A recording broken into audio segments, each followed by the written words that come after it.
Well, today we're taking the opportunity, after a request from Mr. Michael Elliott, to recount the ballots that were cast in the election for the primary of the city of Davenport in the 3rd Ward. Okay, and so when there is a recount, how does that come about? Does it have to be requested? It's requested by a candidate, and Mr. Elliott requested it. He was one vote from the 2nd place winner, so it was 57-58.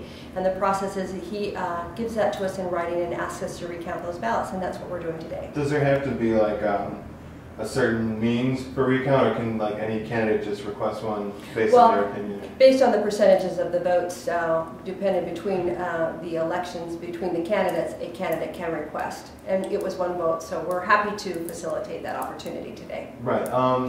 What's the process of a recount here in Scott County? The process for us is that we're opening each precinct by precinct, allowing the 3-member board. Each person was allowed to pick an appointee. They came to consensus on their 3rd appointee, and that board will reconcile each precinct based on the recount of them as a board, and then they'll look at that based on what the auditor's office represented to the Scott County Board of Supervisors in the canvas. So were they originally all counted electronically? Yes, we use a tabulator, and so they'll look at those numbers on the tabulator versus the numbers in writing. And so they'll look at it by eye, by human, and write it down. Ballot by ballot. Okay, and then do you count them electronically after that? I kind of say put them back in the machine. They're asking us to. We don't have to. It is the consensus of the board how they want the recount to happen. They could have asked us if they wanted to put it all through the tabulator. They could have asked us to do a percentage of them, but what they're requesting of us today is to tabulate them each by hand and then to run them through the tabulator again. Okay, and then so like why is it important to have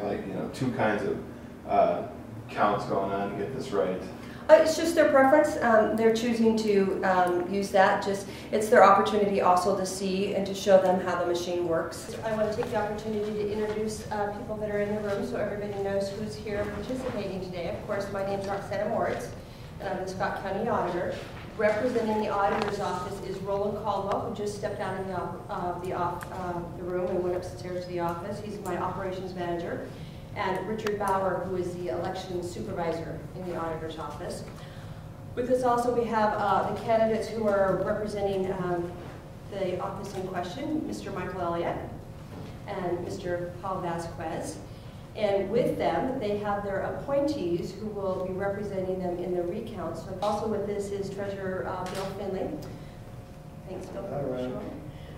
Before we move into the process of the actual count, I just want to ensure that each and every one of us understands the process that's going to happen today and how it's going to happen in regards to the primary count. We'll be referencing the Iowa Code of Elections, which Richard is going to pass out the sections that we'll be referring to in this recount, which is 50.48 of the general recount provision, and we'll also be referencing the Iowa Administrative Code, Chapter 721, including sections 26.100 to 26.105, which covers recounts, and 26.1 and 26.62, which covers various provisions of counting the votes. At this time, I'd like to provide you with all that, which they have everything. Okay. And I'd just like to draw your attention, not that you have to look it up right now, but in section 50.48, subsection 4.8, it states in part that the board shall recount only the ballots which were voted and counted for the office in question, including any disputed ballots. There were no disputed ballots after the canvassing, so that's not applicable today. Chapter 721, section 26.104, titled Responsibility of the Recount Board, states that the Recount Board does not, and I want to be very clear on this, does not resolve procedural or legal questions about the conduct of the election or the qualifications of the voters. The Recount Board is to tabulate all the votes for the office in question on ballots that were counted by the precinct election offices at the time of the election. Next, if at any point during the process, any of the appointees want to confer with the candidates, you're more than welcome to do so. If you have any questions for the auditor's office, we would just ask that you direct those questions to Mr. Caldwell. The first step of the process will be, as we begin, will be to appoint the 3rd member to the recount board. Our staff will then provide the ballots to you, precinct by precinct, starting with the absentee ballots first. Once you've counted the votes and have come to conclusion on each precinct, We will then take those ballots from you and reseal them per state code. When you're finished tallying your count per precinct, we'll then look at our tally list and we will compare what that is before we reseal them.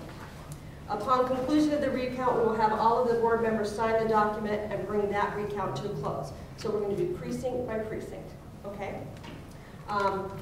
And right now we're upstairs getting the machines. As soon as the machines come down, Richard's just going to show you the security measures that secure the ballots, because some of you probably don't know how it gets from, you know, the precinct to us and what ensures that security. So we'll go through that and show you what that process is. And then after that has happened, we'll seat you up here. These are the trays that we're going to have for you. And what we'd like you to do is, upon looking at the ballots, is just determine which tray they go in. So for the sake that Mr. Boom is not here, if this ballot says Mr. Boom, you all come to conclusion after looking at it that that's who it belongs to, then we want you to put that in that tray. If it's Mr. Vasquez, put it in Mr. Vasquez's tray. The other tray would be anything that's an overvote, an undervote, or something that's blank. After that whole precinct has been divvied out to each tray, we just want you then to count each tray and come to conclusion on what your count is. Could be a write-in vote too? A write-in vote would be another. So you may have just a few, you may have 5 others or 2 others in one precinct. I think you can come to conclusion with that. Obviously, there was 190 votes for Mr. Boom. That's where most of the votes that will be in that tray. But then after you voted all that, then we'll ask you to fill in on this sheet, which is just a sample sheet, and then we'll transfer those numbers to an official document once we've done the full canvas. In the end of this, it comes out as a tie. What's the procedure resolving a tie? Richard?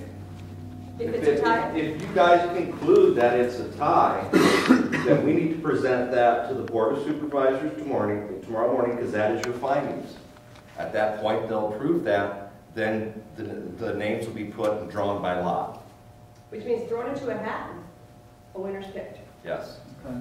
Okay, so just to reiterate, the only thing we're doing today here, Keith, is counting the ballots.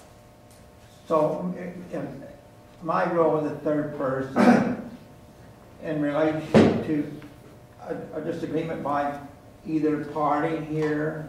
Is to bring consensus to the board.